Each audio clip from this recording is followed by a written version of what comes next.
soldats du roi des rois. Encore ces affermissements, spécialement destinés à tous ceux qui aiment le Seigneur, afin que vous ne vous relâchez point, l'âme découragée et abattue face à des tribulations perpétrées par l'ennemi, souvent sournoises, discrètes, subtiles et aussi inconnues, et dont les effets sur vos âmes sont tellement dévastateurs. Le Seigneur arrive, c'est pour bientôt, très bientôt, la croix et le trône, les luttes et la couronne. Les années, les heures, les minutes s'égrènent, les saisons se succèdent les unes après les autres, et l'heure de son apparition est proche. Le Maître des âmes, Jésus-Christ revient bientôt. Les signes de son avènement s'accomplissent. Pour le lecteur assidu de sa parole, la rencontre avec le Créateur se confirme de plus en plus. Es-tu prêt? Bien-aimé, la terre va très mal. Le système mondial semble tout à fait bloqué. Aucune solution concrète ne paraît apaiser la tension parmi les nations. La peur s'installe.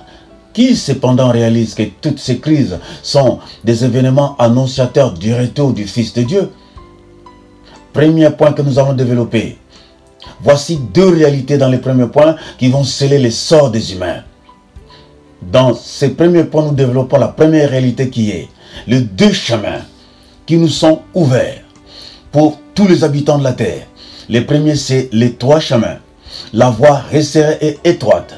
Elle mène droit à la gloire éternelle. Et très peu y vont. Tandis que le deuxième, il est très large et spacieux. Il mène à la damnation éternelle. Et il y en a plusieurs qui s'y engagent. Route des rebelles qui disent oui à tout ce que le monde propose. Ce sont des indociles qui vivent séparés et loin de leur Créateur. La deuxième réalité dans les premiers points concerne les quatre sortes de semences bien étayées dans la parabole du semeur, Matthieu chapitre 13. La semence authentique du Père est semée en divers endroits. Il s'agit donc de cœurs des êtres humains en contact avec la céleste semence. Malheureusement, la majorité est tombée sur le sol rocailleux, pierreux ou sur des allées piétonnes. Seule la dernière graine tomba sur de la bonne terre, la terre meuble. Récapitulons. La première est tombée le long du chemin, les oiseaux du ciel la mangeaient. La deuxième est tombée dans des endroits pierreux. Elle fit brûler et sécha faute des racines. La troisième est celle tombée parmi les ronces et les épines qui montèrent et les étouffèrent. La quatrième tomba dans de la bonne terre. Elle donna des fruits, un grain 100, un autre 60, un autre 30. Alors, considérons que tous les quatre groupes ici représentés dans cette parabole constituent les 100% des êtres humains de la planète Terre. Si nous calculons en termes de pourcentage, les premiers groupes, c'est-à-dire 100 multiplié par 3 divisé par 4, nous obtenons 75%. D'où 75% de l'humanité sont tous sous le contrôle de l'ennemi. Dieu les considère comme des brebis égarées. Il les appelle avec amour, multipliant des alarmes, des avertissements, visant à attirer leur attention du danger auquel ils exposent leurs âmes. Ces rebelles provoquent tout bonnement les saints courroux de l'Éternel, qui menacent de les anéantir. Mais Christ incessamment présente au Père son saint sacrifice, le seul et unique sacrifice qui apaise le cœur tendre et fidèle du Père Céleste. Par contre, le seul groupe d'humains, ici représenté dans de la bonne sémence, n'équivaut qu'à 25%, soit 100 multiplié par 1, divisé par 4, 25. Très peu et insignifiant. Voici ce que Christ lui-même dit de son Église. Petit troupeau, car en vérité des milliards d'êtres humains portent encore les jougs des religions, qui ne sont que des créations associées des humains et des esprits infernaux. Seuls ceux que le Père a appelés lui-même se joindront à la sainte et petite cohorte. À la lumière des statistiques récentes de l'ONU publiées le 22 janvier 2021 que je venais de lire, nous franchirons la barre de 8 milliards d'êtres humains à la fin de 2022. Mais trop peu trouvent le chemin étroit qui va au Père de lumière. Ils ne savent même pas qu'en dehors de Jésus, le Fils unique du Père, il n'y a pas de rémission de péché, donc de salut. Christ lui-même dit, je suis le chemin, la vérité et la vie. Nul ne peut aller au Père que par moi. Le culte du vrai Dieu commence et se termine par Jésus-Christ. Toutes les personnes de toutes les races, de toutes les nations, de tous les pays qui ont reçu la nouvelle vie en Christ sont donc une étoile, un flambeau qui brûle au milieu d'une terre obscure et ténébreuse. Ils vont droit vers la cité céleste, pavé d'or pur étincelant. Le deuxième point que nous allons développer, un combat sans merci. Entre le Fils du royaume et les agents du diable alliés aux esprits infernaux, l'ennemi engage une bataille contre l'Église. Le peuple du Seigneur, il assène des coups, mobilise tout son arsenal militaire, répète les assauts, infiltrant le ministère, infiltrant les couples pastoraux, infiltrant les enfants, créant rébellion, instabilité, anéantissant la ferveur dans la méditation de la parole, les jeûnes et la prière, détruisant l'amour fraternel, les pardons et la miséricorde dans les assemblées, éteignant le feu du Saint-Esprit, présentant de fausses doctrines et même de fausses richesses de ce monde. Bien-aimés, il peut y avoir des casses et des pertes, mais rien ne vous troublera si vous fixez vos regards sur la croix du Christ, car là, il a vaincu Satan et son armée. Souvenez-vous de la parole du Maître. Celui qui cherchera à sauver sa vie la perdra, mais celui qui perdra sa vie à cause de moi, Jésus, il la retrouvera. Il dit à Simon-Pierre, après l'avoir instamment demandé s'il l'aimait plus que ne l'aimaient les autres. Alors que Pierre répondait, « Oui Seigneur, tu sais que je t'aime. » Le Maître lui dit ceci, « en vérité, je te le dis, quand tu étais jeune, tu t'es saigné toi-même et tu allais où tu voulais. Mais quand tu seras vieux, tu étendras tes mains et un autre te ceindra et te mènera où tu ne voudras jamais aller. » Il dit cela pour indiquer par quelle mort Pierre glorifierait Dieu. Jean chapitre 21, 18 à 19. La Bible dit, ceux qui veulent vivre pieusement en Jésus Christ seront persécutés, tandis que les hommes méchants et imposteurs avanceront plus dans le mal en égarant les autres et s'égarant eux-mêmes. Lire 2 Timothée 3, 12. Peuple, référez-vous de la vie du jeune David. Dès que l'Éternel l'eut choisi pour remplacer Saül, les rois désobéissants et infidèles, toute l'armée d'Israël et les vaillants hommes de guerre se mirent à sa recherche. Et tous les innocents qui tentaient de protéger David furent tués, notamment 85 sacrificateurs de l'Éternel. Ils perdirent la vie à cause d'un seul petit enfant. Saül frappa aussi de l'épée Nob, ville sacerdotale, hommes, femmes, enfants, nourrissons, bœufs, ânes, moutons, brebis, chameaux, tombèrent sous le tranchant de l'épée du roi Saül. Lire 1 Samuel 22, 6, 23. La victoire du Christ sur Satan, l'effusion du Saint-Esprit, le jour de la Pentecôte, l'expansion de la bonne nouvelle a engendré des milliers de petits Jésus à travers le monde, dont la présence perturbe le plan du diable contre l'humanité. Ne t'étonne pas qu'il y ait des combats partout. Dans ta famille, dans la belle famille, devant tes collègues de service, tu marches sur le trois chemins, la voie resserrée où très peu de gens cheminent, contrairement à la multitude qui emprunte la large et spacieuse voie qui mène à la damnation éternelle. Ensuite, retiens bien que Dieu a déposé la vie de Christ en toi, son bon parfum et sa gloire, car Christ est positionné à la droite de son Père dans les lieux célestes et ta vie est cachée en Christ. Ainsi donc, les ennemis du Seigneur, ne pouvant pas lui régler physiquement des comptes, ils s'acharnent sur son peuple, les fils et les filles du Seigneur. C'est pourquoi il nous a prévenus en disant, dans le monde, vous aurez des tribulations, mais prenez courage, bien-aimés, j'ai vaincu le monde. Jean 16, 33. Il nous a encore dit, vous serez livrés même par vos parents, par vos frères, par vos proches et par vos amis. Et ils feront mourir plusieurs d'entre vous. Vous serez haïs de tous à cause de mon nom. Mais il ne se perdra pas un seul cheveu de votre tête. Luc chapitre 21, versets 16 à 17. David est resté fidèle à Dieu jusqu'au bout. Malgré les assauts répétés de Saül et de son armée, il a triomphé de toutes les adversités. Et Dieu a accompli. Et il accomplit toujours ses promesses. Il devint roi d'Israël. 2 Samuel 5, 3 à 4. Après la mort de Saül et de son fils Jonathan, les anciens d'Israël vinrent supplier David pour qu'il régnât sur Israël. Ce qui fut fait. 7 ans il régna à Hébron et 33 ans à Jérusalem. Cela s'appelle la croix et la couronne.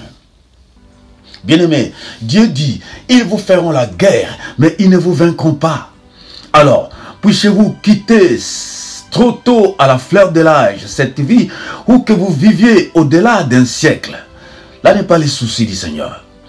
Puissiez-vous être submergés par des attaques des agents du diable, ou découragés par des longues attentes de promesses inaccomplies, ou que vous ayez perdu des êtres chers, ou déçus par un fiancé en lesquels vous avez découvert des choses honteuses. Dieu ne permettra pas, bien-aimés, que vous soyez tentés au-delà de vos forces. Le Saint-Esprit est le vrai consolateur. Il opère au-delà de nos attentes.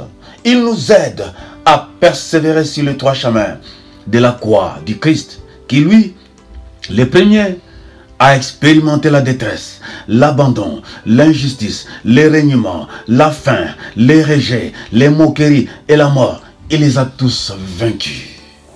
Au 3e point, nous allons parler du feu, passer par le feu. L'or et le feu, mes amis, sont inséparables. Plus l'or y est exposé, plus il devient pur. Car débarrassé des scories, nos œuvres devront impérativement passer par l'épreuve de feu. 1 Corinthiens chapitre 3, versets 10 à 15.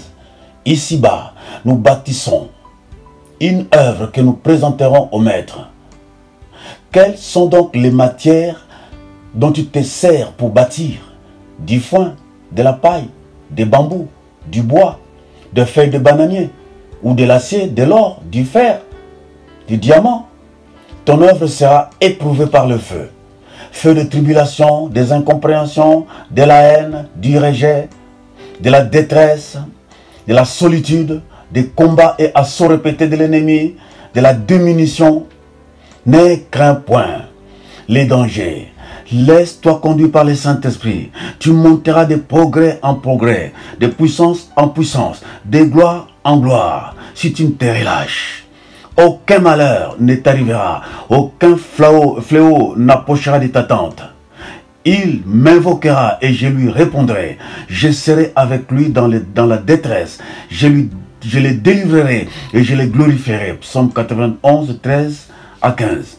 Les apôtres, eux, ont expérimenté le même itinéraire que celui emprunté par le Maître, exposés à des persécutions. Mais rien ne les a démotivés. Ils étaient bien préparés à tous les scénarios, car tant que nous resterons fidèles au Maître, Satan jugera que nous représentons un danger pour son royaume et pour ses activités, car nous avons reçu mandat de les détruire. Vous entendez très bien ce que les apôtres exposés à des tourments ont dit dans les livres des Actes des Apôtres chapitre 5 versets 40 à 41. Et ayant appelé les apôtres, eux, les Sanhédrins et les sacrificateurs, ils les firent battre de verges. Ils leur défendirent de parler au nom de Jésus. Et ils les relâchèrent. Les apôtres se retirèrent de devant les Sanhédrins, joyeux d'avoir été jugés dignes de subir des outrages pour le nom de Jésus. De subir des outrages pour le nom de Jésus. Pourquoi donc toi, enfant de Dieu, régresses-tu et penses-tu à tes facilités de jadis, à tes joies éphémères du monde, que le monde t'avait accordées, comme Israël dans le désert, qui regrettait des poissons, des concombres, des pots de viande, qu'ils ont abandonnés en Égypte, alors qu'ils étaient des esclaves, sans valeur, ni prix aux yeux de Pharaon. Le 4e point, l'immortelle couronne, prix de tes luttes ici-bas. Des temps difficiles, mes amis, précèdent la venue de Christ. Tous les domaines d'activité humaines ont été impactés. Déglaciation des banquises au pôle Nord et au Sud, entraînant l'extinction d'espèces animales, la pollution de l'atmosphère due au rejet de fumée toxiques, sans compter des déchets des usines déversés dans des mers, océans, fleuves et rivières. Enfin, des épidémies qui altèrent la qualité de la vie, entraînant des décès massifs de populations du monde, malgré toutes les mesures visant à contenir ces irréversibles menaces. N'oubliez pas, bien-aimés, que le dessein de Satan, c'est la destruction de l'humanité en général et tout particulièrement l'anéantissement de la foi en Christ, de l'Église, de la famille chrétienne. Ainsi, Christ pose cette question fondamentale. Quand le Fils de l'homme viendra, trouvera-t-il la foi sur la terre? Luc 18, 8. Il dit aussi, et parce que l'iniquité se sera accrue, la charité du plus grand nombre refroidira. Par des ruses raffinées, l'ennemi s'introduit sournoisement, infiltre l'Église, impose de fausses doctrines, évangiles pollués, l'apostasie, des pratiques non bibliques. Ils sont nombreux dans nos églises en ces temps de la fin, et de nombreux le suivent dans leur égarement. Il est écrit à cet effet, mais l'Esprit dit expressement dans les derniers temps, quelques-uns abandonneront la foi pour s'attacher à des esprits séducteurs et à des doctrines des démons. 1 Timothée chapitre 4, 1. La bonne nouvelle pour les petits troupeaux du Christ, c'est leur intimité avec le Saint-Esprit, l'Esprit de vérité, l'Esprit de sagesse, de force et de puissance.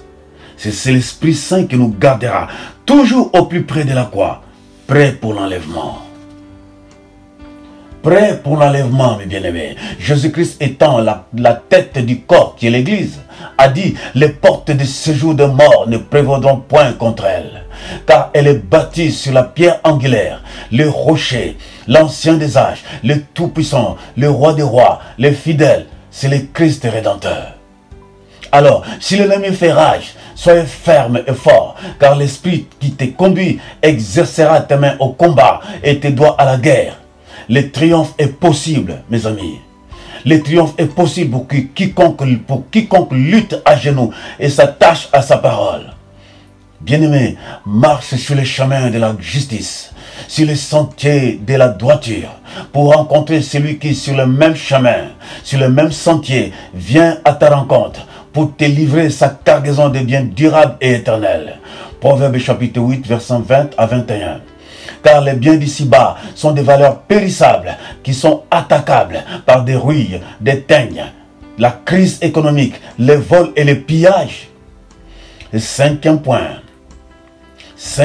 mes amis, au vainqueur, que promet le Seigneur Jésus-Christ?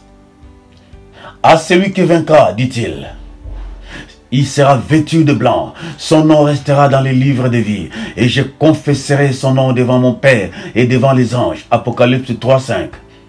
Il dit encore, à celui qui vaincra, je ferai de lui une colonne dans les temples de mon Dieu, et il n'en sortira plus.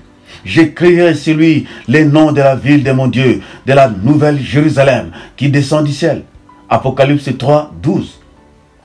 Celui qui vaincra, dit-il encore, je le ferai asseoir avec moi sur mon trône, comme j'ai vaincu, et je me suis assis avec mon Père sur son trône. Apocalypse 3, 21.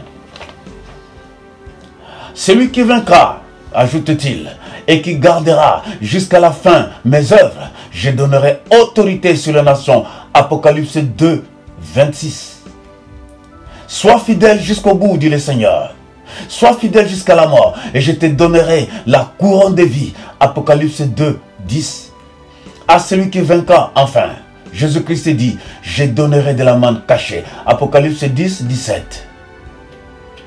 Bien-aimés frères et sœurs, le diable, lui, laisserait-il le Christ régner et apporter sa gloire lumineuse dans les réunions, les messes noires des sorciers, magiciens et démons?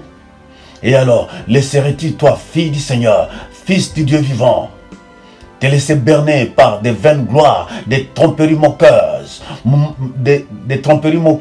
et des ruses raffinées par lesquelles l'ennemi est en train de vouloir arracher ton âme? Affermis ton cœur, bien-aimé. Le sixième et dernier point, je vais vous inviter à la prière. Veux-tu prier avec moi? Je te le demande avec beaucoup d'humilité. Incline seulement ta tête et répète cette prière si cela représente réellement les intentions de ton cœur. Père Céleste, à toi seul, je m'abandonne aujourd'hui. Pardonne mes péchés, car j'étais fatigué et chargé de fardeaux, mais je viens à toi. Délivre-moi de tout mal et de toute maladie qui gâche ma vie, Seigneur. Prends tout mon être et dirige mes pas sur les 3 chemins qui mènent à la gloire céleste et à l'éternité. Je prends ce que tu me donnes, la croix et la couronne, la victoire sur Satan et sur le monde. Je te laisse les restants de mes jours, Seigneur. Prends soin de moi, Père. Guide mes pas. Au nom du Seigneur Jésus-Christ de Nazareth, mon Seigneur et mon Maître. Amen, amen, amen. Bien-aimés, n'hésitez pas à me faire parvenir vos témoignages à travers le monde. Là où ce support électronique va vous être présenté. J'ai vraiment envie d'entendre ce que vous en avez ressenti et ce que le Saint-Esprit a pu faire au travers de ce support. Que le Seigneur vous bénisse en abondance. Amen.